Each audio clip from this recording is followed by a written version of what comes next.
হ্যাঁ, বলুন আপনার কি সমস্যা, বলুন আপনার নাম বলুন, ঠিকানা বলুন, সমস্যা বলুন। আমার নাম সুমন্ত ঘোষ। আমি হুগলি ডিস্ট্রিক্টের পাটনা গ্রামের বাসিন্দা। আমার বয়স 34 বছর। হুম, গত 6 মাস আগে আমার খুব শ্বাসকষ্ট হচ্ছিল এবং পা হাতগুলো ফুলে গিয়েছিল। তা আমি সামনাসামনি একটা মেডিসিন ডাক্তারকে দেখিয়েছিলাম। উনি রিপোর্ট করার পরে বললেন আপনার রক্ত কমে গেছে। আমি তারপর চুঁচুড়া হাসপাতালে ভর্তি হয়ে 2 ইউনিট রক্ত নিয়েছিলাম। রক্ত নেওয়ার পর ফিরে এসে আবার রিপোর্ট করা হলো। রিপোর্ট করার পর বললো আপনার শরীরে প্লেটলেট কমে গেছে, তা আবার রক্ত নিতে হবে। আবার রক্ত নিলাম। রক্ত নেওয়ার পর চুঁচুড়া হাসপাতালে আমার রিপোর্ট করার পর আমাকে বললো আপনার থ্যালাসেমিয়া ধরা পড়েছে। তখন আমি ডাক্তারবাবুকে আলোচনা করলাম যে তাহলে স্যার আমার কী করা উচিত এই মুহূর্তে। তখন বললো যে দেখুন এই রোগের ভালো বেস্ট ট্রিটমেন্ট আমার মনে হয় ব্যাঙ্গালোর চলে যাওয়াটা আপনার বেটার হবে।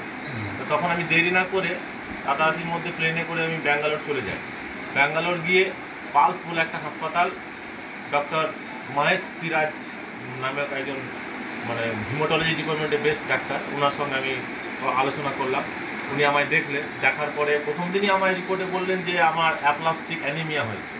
তারপর আমার বোন মেরু টেস্ট করা হলো, ব্লাড টেস্ট করা হলো। সম্পূর্ণ রিপোর্ট আসার পরে বললো যে হ্যাঁ তোমার অ্যাপ্লাস্টিক অ্যানিমিয়া হয়েছে, তোমার বোন মেরুটা নষ্ট হয়ে গেছে, যে কারণে তোমার ব্লাড থেকে কোনো ব্লাড তৈরি হচ্ছে না। বললাম তাহলে স্যার এর উপায়, বলে এর উপায় হচ্ছে একটাই, সেটা হচ্ছে বোন মেরু ট্রান্সপ্ল্যান্ট করতে হবে।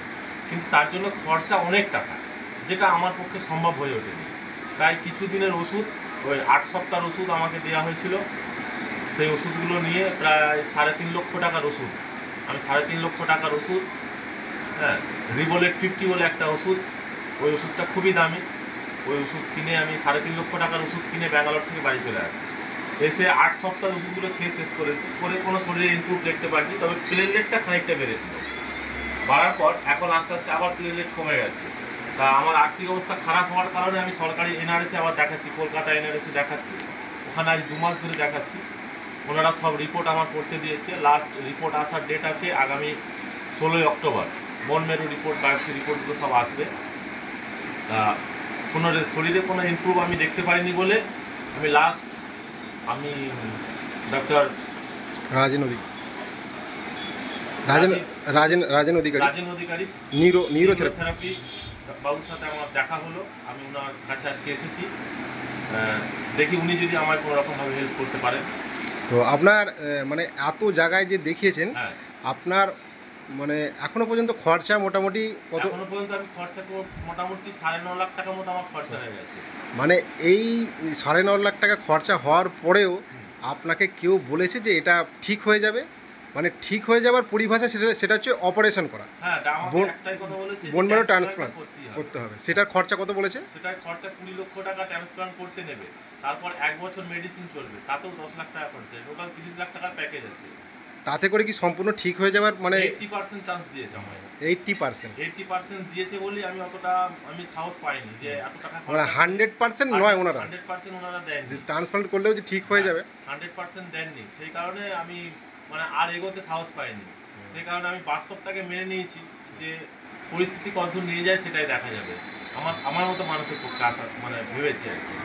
তাই আমার লাস্ট কার্ডিওথেরাপি, নিউরোথেরাপি ডক্টর রাজেন অধিকারী। রাজেন অধিকারীর সঙ্গে আমার দেখা। উনি একটু আমাকে আশার আলো দেখিয়েছেন, সেই জন্য আমি আজ এখানে।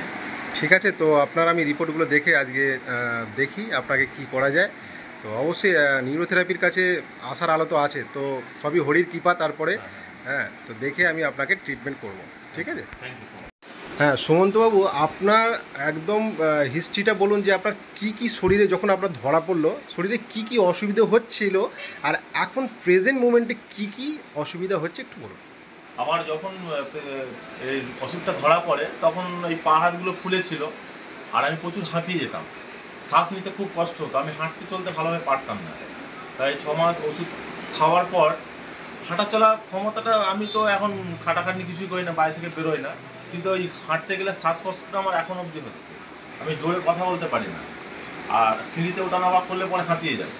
আর তার চেয়ে বড় সমস্যা হচ্ছে আমার এই বুকটার মধ্যে যেন কিছু একটা ব্যথা, একটা ভারী একটা ব্যথা আটকে আছে বুকটার মধ্যে। আর ঘাড়ের এই সিট দুটো সবসময় চিনচিন করছে, সবসময় যেন এটা চিনচিন করছে ঘাড়ে এই দুটো সিটের মধ্যে।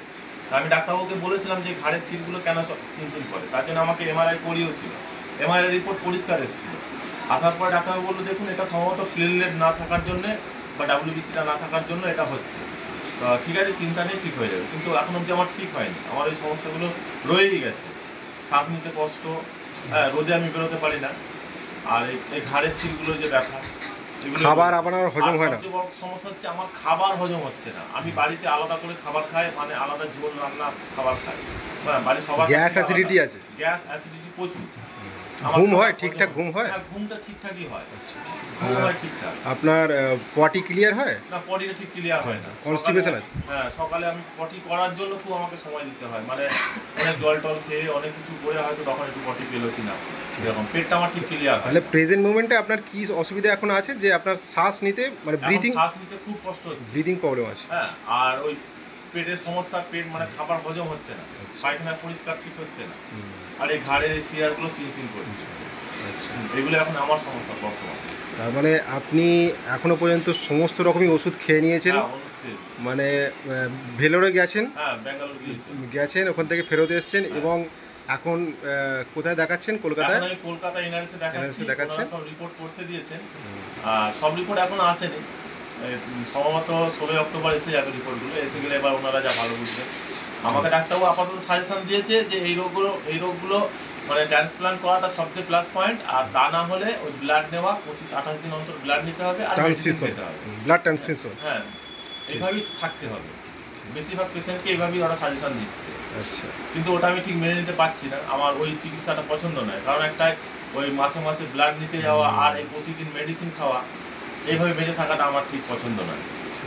তো এখনো মোটামুটি 3-4 লক্ষ টাকার ওষুধ খেয়ে নিয়েছেন। হ্যাঁ, ওষুধ খেয়েছি। খেয়ে নেওয়ার পরেও আপনার কিন্তু সমস্যার সমাধান হয়নি। সমাধান হয়নি, না। আপনাকে লাস্ট বলেছে যে আপনাকে বোন ম্যারো ট্রান্সপ্লান্ট করতে হবে।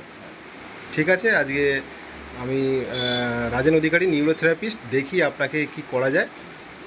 তো আশা রাখবো যে আমার এতেই আপনি ঠিক হওয়া যাওয়ার চান্স আছে। তো তারপরে আমি বলবো আপনাকে। ঠিক আছে?